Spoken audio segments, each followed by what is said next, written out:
محرم کا جو مہینہ ہمارے زندگیوں میں اللہ رب العزت بھیجتا ہے، جو حرمت والے مہینوں میں سے یاد رکھے ایک مہینہ ہے، یہ ان محترم مہینوں میں سے جن کی حرمت کا اللہ رب العزت نے حکم دیا۔ کب سے یہ محترم ہے؟ جب سے اللہ رب العزت نے آسمان اور زمین کی پیدائش کی، اور پھر نبی محترم صلی اللہ علیہ وسلم نے بہت سارے اعمال اس کے اندر کیے، یا نبی اکرم صلی اللہ علیہ وسلم نے کچھ خاص اعمال اس مہینے کے اندر کیے، یا اس کے اندر اس مہینے کی محترم ہونے کے علاوہ بھی اس کے اندر عاشورہ جو ایک دن آتا ہے اس کی بھی اپنی ایک فضیلت ہے یاد رکھی، اور اس میں بھی کرنے والے کچھ مخصوص اعمال ہے یاد رکھی۔ تو آج میں من جملہ ماہ محرم جو ہے اس کے اندر اس کی فضیلت کیا ہے پہلے ہم دیکھیں گے، اور اس میں کرنے کے لیے جو نبی اکرم صلی اللہ علیہ وسلم نے جو کام کیے یا حکم دیا وہ کام کیسے کرے، اور اس کام کی کرنے میں جو مسائل ہیں انشاءاللہ عزیز، جو روزہ رکھنے کا حکم دیا اس کے تعلق سے کچھ باتیں انشاءاللہ عزیز میں آج آپ کے سامنے رکھنے کی کوشش کروں گا۔ ہمیں چاہیے کہ ہم جو ہے سب سے پہلے تو دین اسلام جن چیزوں کا حکم دیتا ہے اور جن چیزوں سے روکتا ہے اس معاملے میں بڑے محتاط رہیں، مطلب جن کاموں کے کرنے کا حکم دیتا ہے، جن سے رکنے کا حکم دیتا ہے اس سے بڑے محتاط رہے، مطلب جن کو کرنے کا حکم دیتا ہے وہ کرے، جن سے روکتا ہے ان اعمال سے ہم رکے۔ اسی طرح جو حرمت والے مہینے جو کہ 4 ہے یاد رکھیے، ان حرمت والے مہینوں میں ہمیں حکم ہے کہ ہم نیکیوں میں اضافہ کریں اور گناہوں، معصیت سے، برائی سے اپنے نفس کو جو ہے روکے رکھے، یا اپنے نفس کو برائی سے دور رکھے یاد رکھے، اور ظلم اور زیادتی خاص طور سے اس سے اپنے آپ کو بچائے۔ لیکن اتنی افسوس کی بات ہے ہم اسلامی مہینے جانتے ہی نہیں، اب وہ حرمت والے مہینے میں کون سے 4 آتے ہمیں علم نہیں ہوتا ہے۔ نتیجہ یہ ہوتا ہے کہ وہ مہینے آ کر زندگی میں جاتے رہتے ہیں، اور کچھ لوگوں کو کم از کم چلی یہ تو وہ ہے کہ بس اسلامی سال بدل گیا تو کچھ نہ کچھ بہرحال وہ اس معاملے میں محتاط ہوتے کہ اب سال بدل گیا، محرم شروع ہو گیا۔ لیکن بہت سارے لوگ تو ایسے ہیں کہ ان کو یہ افسوس صاحب کہہ رہا ہوں اسلامی سال کب شروع ہوتا ہے یا اسلامی مہینے کون کون سے ہیں اس کا کچھ بھی علم نہیں۔ صرف ایک مہینہ جس کے تعلق سے کچھ سن لیتے وہ ہے رمضان، یہ پتا ہوتا ہے کہ رمضان ایک مہینہ ہے اسلامی، اس کا کچھ مہینے ان کے بدعات یا ان کے اندر کیے جانے والے گناہ اور معصیت سے جانے جاتے ہیں، اور کچھ مہینے ایسے جن میں چونکہ کچھ ہوتا نہیں ہے تو ہم اس کو جانتے بھی نہیں ہے نا۔ تو ہم رمضان کو جانتے ہیں، ٹھیک ہے، اس لیے کہ اس میں روزے رہتے ہیں۔ کچھ لوگ جو رمضان کے بعد شوال کے روزے رکھتے ہیں تو بہرحال وہ شوال کو تھوڑا بہت جانتے ہیں۔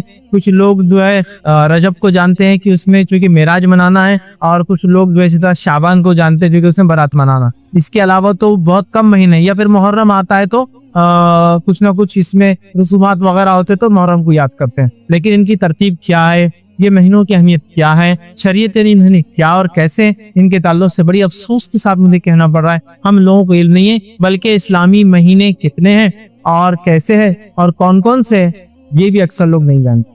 ورنہ ہم اپنے آپ سے یا اپنے بچوں سے یہ پوچھ لے کہ انگلش مہینے کون کون سے تو ہم سب بتا سکتے ہیں، ایک کے بعد ایک، بھائی جنوری، فروری، مارچ، اپریل، مئی، جون، جولائی، اگست، ستمبر، اکتوبر، نومبر، دسمبر، یہ ہو گئے۔ لیکن اگر یہی پوچھ لیا جائے کہ اسلامی مہینے کون کون سے تو ہمارے لیے بہت مشکل ہوں گے، کیونکہ یوز نہیں کرتے ہیں، اچھا استعمال نہیں کرتے، کم از کم یاد کرنا چاہیے وہ بھی نہیں ہوتا ہے۔ لیکن چلو الحمدللہ اتنا تو ہے، شادی کے کارڈ پہ تو لکھے جاتے ہیں، کم از کم اس سے تو کبھی یاد آ جاتا ہے، وہ بھی اردو پڑھنے والوں۔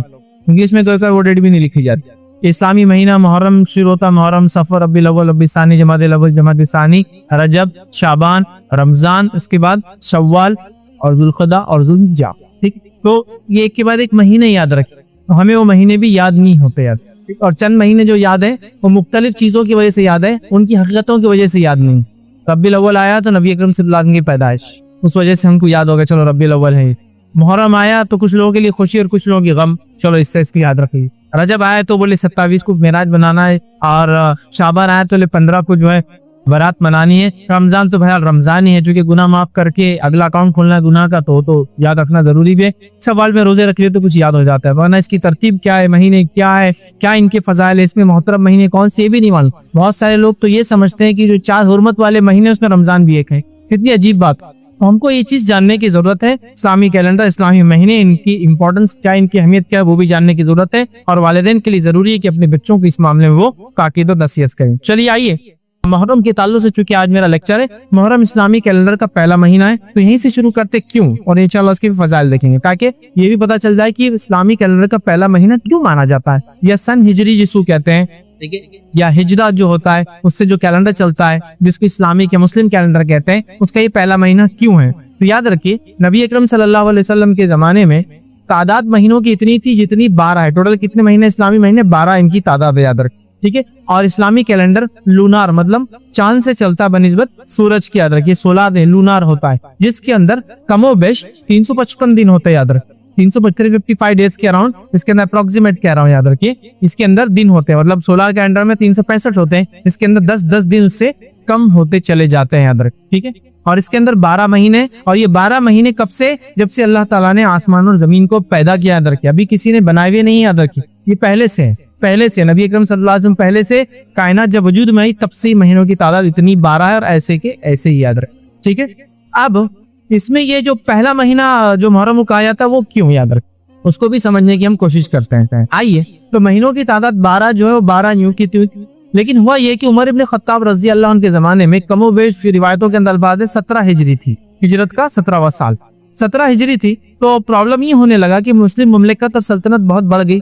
اس کے وسعت اور وسیع ہونے کی وجہ سے اکاؤنٹنگ وغیرہ پورے اکاؤنٹ ریکارڈ کیپنگ جس کو کہتے ہیں رکھا جانے لگا کہ یہ صوبے سے کیا آتا ہے, وہ صوبے سے کیا آتا ہے, وہ ایریا سے کیا آ رہا ہے, یہ ایریا سے کیا آ رہا ہے. اکاؤنٹس کیپنگ کرنا پڑتی.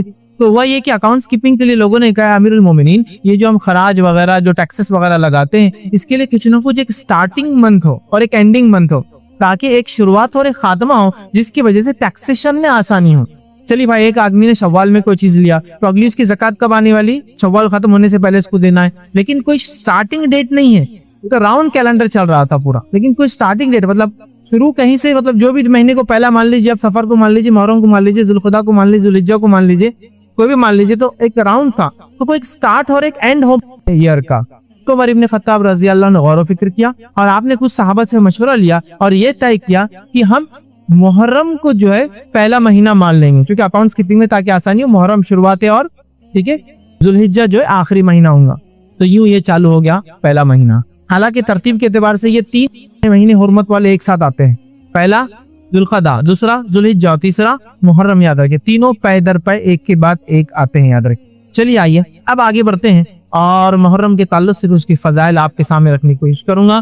کم و بیش میں 7 اہم فضائل آپ کے سامنے آج رکھوں گا. محرم 7 جو ہے ایسے فضائل جو بڑے اہم اس مہینے کے تعلق سے وہ رکھنے کی بہرحال کوشش کروں گا. اس کے علاوہ عام فضائل تو آپ سمجھ جائے, چونکہ حرمت والا مہینہ ہے, صدقات خیرات نوافل میں اضافہ وہ عام فضائل ہے, وہ میں اس میں انشاءاللہ کاؤنٹ نہیں کروں گا, وہ آپ سمجھ جائے. اس میں ایڈ کر لیں 7 کے علاوہ جو کچھ آپ نیکی میں اضافہ کر سکتے ہیں انشاءاللہ. ٹھیک ہے. تو آئیے پہلی فضیلت ماہ محرم وہ یہ ہے کہ یہ حرمت والے مہینوں میں سے. اللہ رب العزت نے قرآن نے فرمایا اور کہا, سورہ توبہ سورہ نمبر 9 آیت نمبر 36 میں اللہ نے فرمایا اور کہا ان عدت الشہور عند اللہ 12 شہرا فی کتاب اللہ. اللہ فرماتا اور کہتا ہے کہ اللہ کے نزدیک مہینوں کی تعداد, ٹھیک ہے, اللہ کے قریب مہینوں کی تعداد جو ہے وہ 12 ہے. کب سے؟ فی کتاب اللہ یوم خلق السماوات والارض, کہ اللہ کے قریب 12 ہے جب سے اللہ نے آسمان اور زمین کو پیدا کیا. تو منتھس کی کاؤنٹنگ کو بھی آپ چینج نہیں کر سکتے, کیونکہ اللہ کی طرف سے اپوائنٹڈ 12 منتھس ہے. یاد رکھیں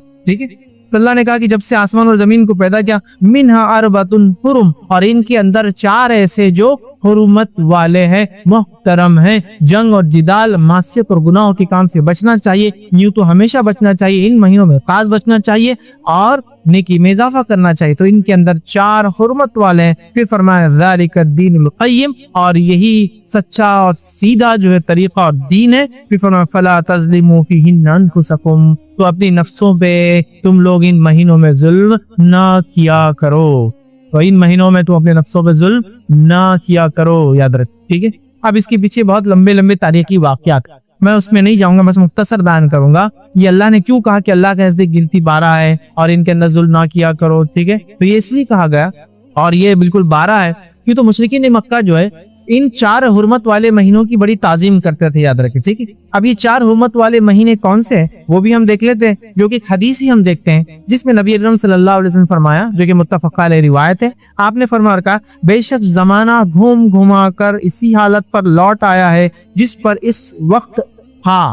اللہ آپ سے کیا فرما رہے ہیں کہ بے شک زمانہ گھوم گھما کر اسی حالت پر لوٹ آیا ہے جس پر وہ اس وقت تھا جب اللہ تعالیٰ نے آسمان اور زمین کی تخلیق فرمائی. سال کے 12 مہینے ہیں جن میں 4 حرمت والے مہینے ہیں, 3 لگاتار پے در پے ہے, یعنی ذوالقعدہ, ذوالحجہ اور محرم.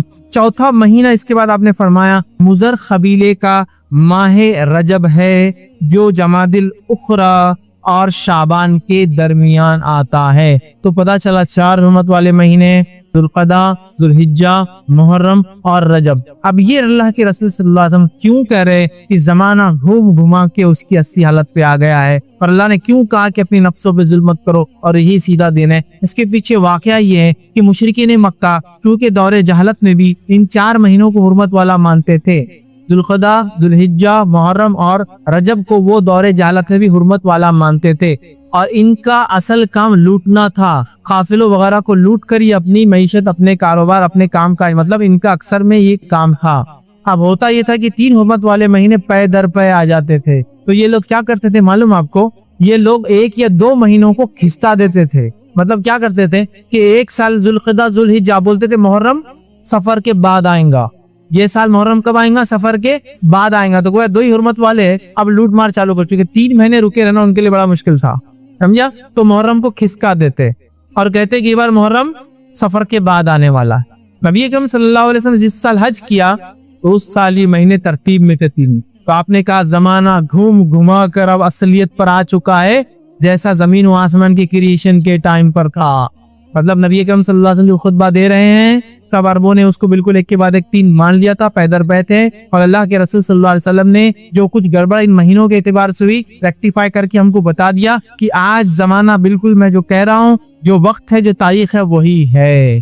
اور جو مشرکین نے خلط ملط کر دیا تھا، مہینوں کو ٹرانسفر کرتے تھے کہ یہ سال سفر پہلے آئیں گا اور محرم بعد میں آئیں گا، ٹھیک ہے، تو وہ اب سب ختم ہو گیا ہے، اور 4 حرمت والے مہینے ہیں، تو گویا مشرکین بھی ان 4 کو حرمت والا مانتے تھے۔ تو گویا محرم کی سب سے بڑی، سب سے پہلی، سب سے اول فضیلت یہ کہ یہ حرمت والے مہینوں میں سے ایک مہینہ ہے، اللہ کے چوزن منتھس میں سے ایک منتھ ہے جو محترم ہے، حرمت والا ہے، مطلب اس کے اندر بہت سارے گناہ اور ایسے اعمال سے جو عام دنوں میں بھی حرام ہے، ان ایام میں بدرجہ اولا حرام ہے کرنا، سمجھے؟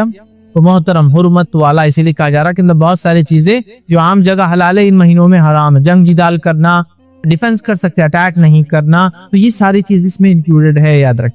تو یہ 4 محترم مہینوں میں سے ایک مہینہ ہے، تو یہ سب سے پہلی محرم کی فضیلت ہے، یاد رکھ۔ آئیے آگے بڑھتے ہیں، محرم کی دوسری اہم فضیلت کیا ہے وہ آپ کے سامنے رکھتا ہوں۔ دوسری محرم کی اہم فضیلت ہے وہ یہ ہے، اللہ نے فرمایا جو سورہ توبہ کی آیت نمبر 36 کا حصہ تھا، فَلَا تَظْلِمُوا فِيهِنَّ أَنفُسَكُمْ، تو ان مہینوں میں اپنے نفسوں پر ظلم نہ کرو، کہ ان مہینوں میں اپنے نفس پہ ظلم نہ کرو، گناہ اور معصیت کے کاموں سے بچو، محترم مہینہ ہے، گناہ کرو گے تو شدت ہے اس گناہ کی، ٹھیک ہے، نیکی کرو گے تو افضل ہے ان ایام میں، تو کہا اپنی نفسوں پر ظلم نہ کرو، اللہ رب العزت نے کہا، یاد رکھے۔ تو پتا چلا عام مہینوں کے اعتبار سے ان مہینوں میں گناہ اور معصیت کرنا، یاد رکھیے، یہ زیادہ جو ہے بری بات ہے اس اعتبار سے کہ اس مہینے کی عظمت و حرمت ہے۔ حالانکہ امام قتادہ رحمۃ اللہ علیہ فرماتے ہیں، ان کا قول ہے، حرمت والے مہینوں میں ظلم کرنا دیگر ماہ کے بنسبت ظلم کرنے سے زیادہ بڑا گناہ ہے اور غلطی کا کام ہے، اگرچہ ظلم کرنا ہر حال میں عظیم گناہ ہے، مگر اللہ اپنے امر میں سے جسے چاہتا ہے عظیم بنا دیتا ہے۔ امام قتادہ رحمۃ اللہ علیہ جو بڑے مشہور مفسرین میں بھی ہیں، ان کے اقوال آپ سنتے ہوں گے بار بار، وہ فرماتے ہیں کہ ان ایام میں حرمت والے 4 مہینوں میں گناہ کرنا بڑا زیادہ گناہ ہے، حالانکہ گناہ تو گناہ ہی ہے، ہر بار گناہ کا گناہ ہی ملیں گا، لیکن کیونکہ اللہ نے ان کو حرمت والا قرار دیا ہے، اس میں گناہ کرنا ایک عظیم گناہ ہے، مطلب اس کا گناہ زیادہ ملے گا۔ تو ہمیں ان مہینوں میں اپنے آپ کو ظلم، زیادتی اور گناہ اور معصیت سے بچانا چاہیے اور نیکی میں اضافہ کرنا چاہیے۔ تو گویا یہ مہینے میں اس کی حرمت میں، اس کی فضیلت میں ایک فضیلت یہ ہے کہ اس میں ہمیں نیکیوں میں اضافہ کرنا چاہیے، گناہوں سے رکنا چاہیے، کیونکہ یہ حرمت والا مہینہ ہے۔ اب یہ حرمت والا مہینہ ہے، معلوم ہوگا تو ہم نیکی میں آگے بڑھیں گے، گناہ سے بچیں گے نا۔ اب نون ہی نہیں، محرم کب آتا ہے اور کب چلا جاتا ہے معلوم نہیں۔ اچھا کچھ لوگوں کو معلوم بھی ہے، تو بس اتنا معلوم کہ عاشورے کا ایک دن ہے اور کچھ بھی نہیں معلوم۔ نہیں میرے بھائی، یہ پورا کمپلیٹ منتھ، چاہے 29 کا ہو یا 30 ڈیز کا ہو، حرمت والا، اور یہ 4 مہینے کمپلیٹلی حرمت والے ہیں، کمپلیٹلی بالکل۔ ذوالقعدہ، ذوالحجہ، محرم اور رجب کمپلیٹ حرمت والے ہیں، چاہے کتنے بھی دن کے ہو، 30 کے ہو یا 29۔ ہاں ان میں بھی مخصوص ایام اور زیادہ کچھ ہے، جیسے کہ ذوالحجہ کے پہلے 10 ایام اتنے افضل ہے کہ اس میں کیے گئے اعمال باقی تمام سال کے اعمال سے ہم پہلے 10 دن ہم سب جانتے ہیں، تو بڑے حرمت والے یاد رکھیے یہ ایام ہیں، تو اس میں دوسری فضیلت یہ نیکی میں آگے بڑھنا ہے، اپنے نفس کو ظلم سے بچانا ہے، یاد رکھیے تبھی ہم ظلم سے بچا سکتے اپنے نفس کو جب معلوم ہو یہ مہینہ چل رہا ہے۔ چلیے آئیے آگے بڑھتے ہیں۔ تیسری فضیلت اس ماہ کی، اس مہینے کی، اس منتھ کی کیا ہے وہ دیکھتے ہیں۔ اسے نبی اکرم صلی اللہ علیہ وسلم نے اللہ کا مہینہ قرار دیا ہے۔ محرم کا مہینہ اللہ کا مہینہ ہے، ویسے تو پورا سال اللہ کا ہی ہے، لیکن اللہ جس سے چاہتا اپنی نسبت جوڑ سکتا ہے، جس کو چاہتا اپنی طرف سے فضیلت دے سکتا ہے نا۔ تمام دن اللہ کے ہیں، تمام مہینے اللہ کی، لیکن اللہ اس کو جوڑتا ہے۔ تمام کائنات میں جو کچھ ہے وہ اللہ کا ہے، تمام مسجدیں اللہ کا گھر ہے، لیکن اللہ نے ایک گھر کو خاص نسبت کی اپنے سے، اور وہ بیت اللہ ہے۔ اللہ کی مرضی کسی جگہ کو، کسی مقام کو، کسی دن کو، کسی مہینے کو اپنے سے جوڑ سکتا، یہ اللہ کی مرضی ہے۔ تو نبی اکرم صلی اللہ علیہ وسلم نے اس ماہ کو، اللہ کے سارے ماہ اللہ کے ہیں، اللہ کا مہینہ قرار دیا، اللہ نے اپنی نسبت جوڑا اس سے بھی اس کی فضیلت میں سمجھتا ہوں آپ لوگوں کے سامنے، ہمارے سامنے واضح ہوتی ہے، یاد رکھیے، ٹھیک ہے۔ تو آئیے اللہ کا مہینہ ہے، اس تعلق سے مسلم کی روایت ہے، نبی اکرم صلی اللہ علیہ وسلم فرماتے ہیں، اور حدیث کے الفاظ ہے، افضل الصیام بعد رمضان شہر اللہ المحرم، کیا فرماتے ہیں؟ رمضان المبارک کے بعد اللہ کے مہینے محرم کے روزے سب سے زیادہ افضل ہیں۔ تو یہاں اللہ کا مہینہ شہر اللہ المحرم کہا، تو یہاں کا شہر اللہ المحرم، اللہ کا مہینہ محرم، یہاں ہمارا بھی جو جملہ ہے یہ لیں گے ہم، اللہ کا مہینہ محرم۔ تو تیسری فضیلت اس مہینے کی یہ، نبی اکرم صلی اللہ علیہ وسلم نے اس ماہ کو اللہ کا مہینہ کہا۔ میں سمجھتا ہوں فضیلت بڑی واضح ہے، یہ اللہ کا مہینہ ہے، سارا سال اللہ کا، لیکن اس مہینے کو اللہ نے خاص نسبت دی اپنے آپ سے، یاد رکھیے۔ ابن رجب رحمۃ اللہ علیہ فرماتے اور کہتے ہیں کہ اس حدیث میں اس بات کی صراحت ہے، کلیریفیکیشن ہے کہ رمضان کے بعد سب سے بہترین نفل روزہ اللہ کے مہینے محرم کا ہے۔ رمضان کے بعد ایک تو اس میں شہر اللہ المحرم سے پہلے کہ افضل الصیام، سب سے افضل روزہ اس مہینے کا ہے، اور وہ کون سا مہینہ ہے؟ جو ہے محرم کا ہے، اور یہ مہینہ کیا ہے؟ اللہ کا مہینہ، یاد رکھے، یہ یہاں بتایا جا رہا ہے۔ تو محرم یہ اللہ کا مہینہ، یاد رکھے، اور اس کی بڑی جو ہے حرمت ہے، یاد رکھے، اس مہینے کی، یاد رکھیے، ٹھیک ہے۔ اب آئیے، چونکہ اس کو اللہ کا مہینہ محرم کہا گیا ہے، اسی سے ہم اس کی چوتھی فضیلت بھی دیتے ہیں، اور چوتھی فضیلت اس مہینے کی وہ یہ ہے کہ حرمت والے مہینوں میں یہ سب سے افضل مہینہ ہے۔ حرمت والے مہینے کتنے ہیں؟ 4 ہیں، اس میں یہ سب سے افضل ہے۔ یہ تو خاص طور سے اس مہینے کی نسبت یہ کہا گیا شہر اللہ المحرم، اللہ کا مہینہ محرم، سمجھ رہے ہیں؟ اللہ کا مہینہ محرم کیا گیا، اور اس تعلق سے بعض اسلاف کے اقوال کیسے دیکھیے، جو میں کہہ رہا ہوں حرمت والے مہینے سب سے افضل ہے، کیوں کہہ رہا ہوں کہ بعض علماء اور بعض اسلاف کے اقوال اس طرح سے وہ کہتے ہیں، جیسا کہ حسن بصری رحمۃ اللہ علیہ، جو کہ تابعین میں بڑا مقام، اونچا مقام کی بار تابعین میں سے، وہ فرماتے اور کہتے ہیں کہ حرمت والے مہینے میں سب سے افضل اللہ کا مہینہ محرم ہے۔ نیز فرمایا، مطلب اسی سے اللہ کا مہینے سے فرماتے ہیں، اللہ نے سال کا آغاز حرمت والے مہینے سے کیا ہے، اور حرمت والے مہینے سے ختم کیا ہے، اگر محرم سے چالو ہوا اور ذوالحجہ پہ ختم ہوا، جو ہے مہینے سے ختم کیا ہے، لہٰذا اللہ کے نزدیک سال میں ماہ رمضان کے بعد محرم سے بڑھ کر کوئی ماہ نہیں ہے۔ تو اس سے وہ کہتے ہیں کہ یہ اللہ کا مہینہ ہے، تو حرمت والے مہینوں میں سب سے افضل ہے، اور روزوں کے اعتبار سے رمضان کے بعد اس کے روزے کا مقام ہے، تو وہ رمضان کے بعد اسی کا مقام ہے فضیلت کے اعتبار سے، لیکن حرمت والے مہینوں میں یہ ٹاپ موسٹ کہلائے گا، چونکہ اس کی بڑی اہمیت۔ اسی طرح ایک اور چیز آتی ہے، وہ یہ ہے کہ محرم میں سب سے افضل، یاد رکھیے وہ کیا ہے، تو محرم میں بھی سب سے افضل جو سلف کے اقوال ہے کہ سلف 3 عشروں کو بڑی اہمیت دیتے۔ ہمارے جو اسلاف تھے، صحابہ، تابعین، تبع تابعین، وہ 3 عشروں کو، 3 دہائیوں کو، عشر مطلب 10 ڈیز جو ہوتے منتھ کے، ان کو اہمیت دیتے تھے۔ وہ کون کون سے ہیں؟ ٹھیک ہے، عشروں میں تعظیم کرتے تھے، اہمیت دیتے تھے، وہ کون سے؟ پہلا وہ کہتے ہیں کہ رمضان کا آخری عشرہ، اس کی بڑی اہمیت تھی سلف کے پاس، ذوالحجہ کا پہلا عشرہ، اس کی بڑی اہمیت تھی سلف کے پاس، اور محرم کا پہلا عشرہ، اس کی بڑی اہمیت تھی سلف۔ یہ 3 ڈیز جو بڑے اہمیت کے حامل ہے، رمضان کا آخری 10 دن جس میں قدر آتی، اور ذوالحجہ کی پہلے 10 دن جو سب سے افضل دن ہے، اس سے افضل کوئی دن نہیں ہے، اور محرم کے پہلے، ٹھیک، تو اس سے اس کی چوتھی فضیلت پتہ چلتی ہے، حرمت والے مہینوں میں یہ بڑا افضل۔ آئیے اس کی 5ویں فضیلت کیا ہے، 5th اس کی فضیلت کیا، وہ کیا ہے؟ اس عظیم ماہ میں کثرت سے روزے رکھنا مستحب ہے، جو کہ صحیح مسلم کی وہ روایت ہے، افضل الصیام بعد رمضان شہر اللہ المحرم، کہ رمضان کے بعد اللہ کے قریب سب سے افضل روزے محرم ہیں، یا دوسرے الفاظ میں نفل روزوں میں سب سے افضل روزے محرم کے ہیں۔ اور آگے نبی اکرم صلی اللہ علیہ وسلم اسی حدیث میں وَأَفْضَلُ الصَّلَاةِ بَعْدَ الْفَرِيضَةِ صَلَاةُ اللَّيْلِ، اور سب سے افضل صلاۃ، سب سے افضل نماز فرض نمازوں کے بعد وہ رات کی نماز ہے۔ تو نفل میں سب سے افضل تہجد، اور نفل روزوں میں سب سے افضل محرم کے روزے ہیں۔ کیوں تو افضل الصیام، سب سے افضل روزے بعد رمضان، رمضان کے بعد کون سے؟ اللہ کے مہینے محرم۔ ہمیں چاہیے اس مہینے محرم میں کیا کریں؟ کثرت سے روزے، گناہوں سے بچے، نیکیوں کے کام میں آگے بڑھے، ان کے اول 10 دن کے زیادہ فائدے اٹھائے۔ یہ بڑی اہم بات ہے، یہ بڑی اہم بات، اس کو بہت سوچ وچار کر کے ہمیں پلان آرڈر میں اس منتھ کو جینے کی کوشش کرنا چاہیے، یاد رکھیے۔ لیکن یہ تب ہوگا جب ہم کو اس کی اہمیت، اس کی فضیلت معلوم ہوگی، یاد رکھیے، ٹھیک ہے۔ تو یہ جو ہے بہت عظیم ہے، اور سب سے افضل نفل روزہ اسی مہینے کا یاد رکھیے روزہ ہے۔ اور اس حدیث سے صراحت ہوتی ہے، ابن رجب کا میں نے وہ قول آپ سامنے رکھا رحمۃ اللہ علیہ کا، وہ فرماتے ہیں اس حدیث سے اس بات کی صراحت ہوتی ہے کہ رمضان کے بعد سب سے بہترین نفل روزہ اللہ کے مہینے محرم کا روزہ ہے، یاد رکھیے۔ اور یہ یاد رکھیے نفل روزوں میں سب سے افضل ہے۔ اسی طرح جو ہے محرم میں روزہ رکھنا جو ہے، اور کثرت سے روزہ رکھنا، یہ بڑی اہم چیز ہے، یاد رکھیے۔ اس کا یہی معنی ہے کہ یہ ایک انسان نفل روزہ رکھے اور محرم کا روزہ سب سے افضل ہے۔ اس کا معنی یہ ہوتا ہے کہ ہم زیادہ سے زیادہ اگر نفل روزے رکھنے کی کوشش کرتے ہیں تو کون سے مہینے میں رکھیں؟ محرم کے مہینے میں رکھنے کی کوشش کریں، یاد رکھیں۔ کیونکہ نبی اکرم صلی اللہ علیہ وسلم رمضان کے علاوہ بھی، رمضان کے علاوہ نبی اکرم صلی اللہ علیہ وسلم نے، یاد رکھیے اس بات کو بھی آپ ذہن میں رکھیں کہ نبی اکرم صلی اللہ علیہ وسلم نے رمضان کے علاوہ کسی مہینے کے پورے روزے نہیں رکھے۔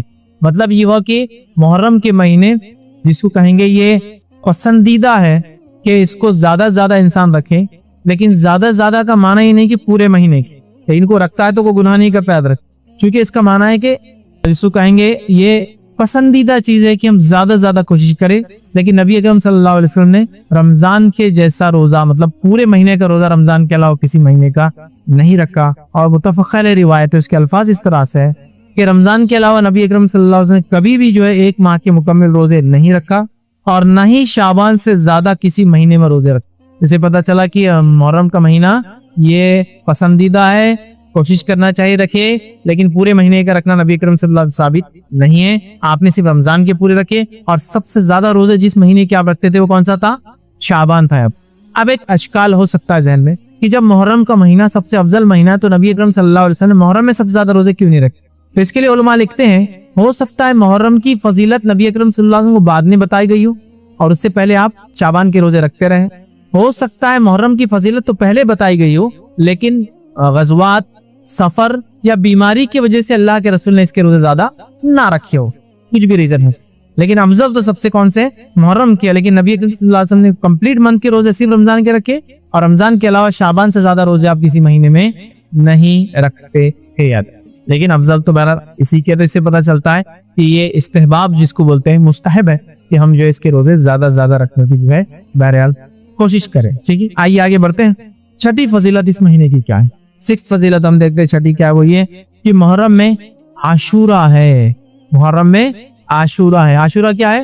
محرم کی 10 تاریخ محرم میں عاشورہ ہے، اور عاشورہ کیا ہے؟ محرم کی 10 تاریخ ہے، یاد رکھ۔ آئیے اس کے تعلق سے بھی کچھ باتیں ہم سیکھنے کی کوشش کرتے ہیں، ٹھیک ہے۔ جمہور کے نزدیک، سلف اور خلف کے نزدیک یاد رکھیے محرم کی 10 تاریخ کو عاشورہ کہتے ہیں۔ اس میں کوئی اختلاف نہیں کہ عاشورہ کب آتا، محرم کی 10 تاریخ کو عاشورہ کہتے ہیں۔ لیکن ایک بات وضاحت کر دوں، لوگوں نے اس تعلق سے بڑی جھوٹی سچی روایتیں بیان کی، یاد رکھیے، اتنی کہ کبھی کبھار تو کاؤنٹ نہیں کر سکتے۔ لیکن عاشورے کے تعلق سے اکثر روایتیں ضعیف اور موضوع ہے، سوائے چند سے چھوڑ کے جو میں آپ کے سامنے رکھ دوں، سمجھ رہے ہیں۔ بہت سارے لوگ اس کی بہت ساری فضیلتیں بیان کرتے، یہ تک بیان کرتے کہ آسمان اسی دن بنا، زمین اسی دن بنا، آدم علیہ السلام اسی دن بنے، اسی دن زمین پہ بھیجے گئے، اسی دن توبہ قبول ہوئی، اسی دن یونس علیہ السلام مچھلی کے پیٹ میں گئے، اسی دن نکالے گئے۔ ایسی کوئی صحیح روایت نہیں، چونکہ دیکھیے جب بات آتی ہے فرمان نبی، قرآن کے علاوہ اگر وحی کا کوئی ذریعہ ہے تو فرمان نبی صلی اللہ علیہ وسلم۔ فرمان نبی میں اگر کوئی چیز نہ ہو تو میں اپنے دل سے راب بول کر اللہ کے سامنے پکڑنے نہیں آنا چاہیں گے، ہے نا، بس تو نہیں افضل دن ہے۔ لیکن بہت سارے لوگ جو بتاتے ہیں وہ نہیں۔ ہاں یہ تو حدیث کے اندر واضح ہے کہ اللہ تعالیٰ نے آدم علیہ السلام کو جمعہ کے دن بنایا، آدم علیہ السلام کے دن جمعہ کے دن روح پھونکی گئی، آدم علیہ السلام جو جمعہ کے دن ان کی خطا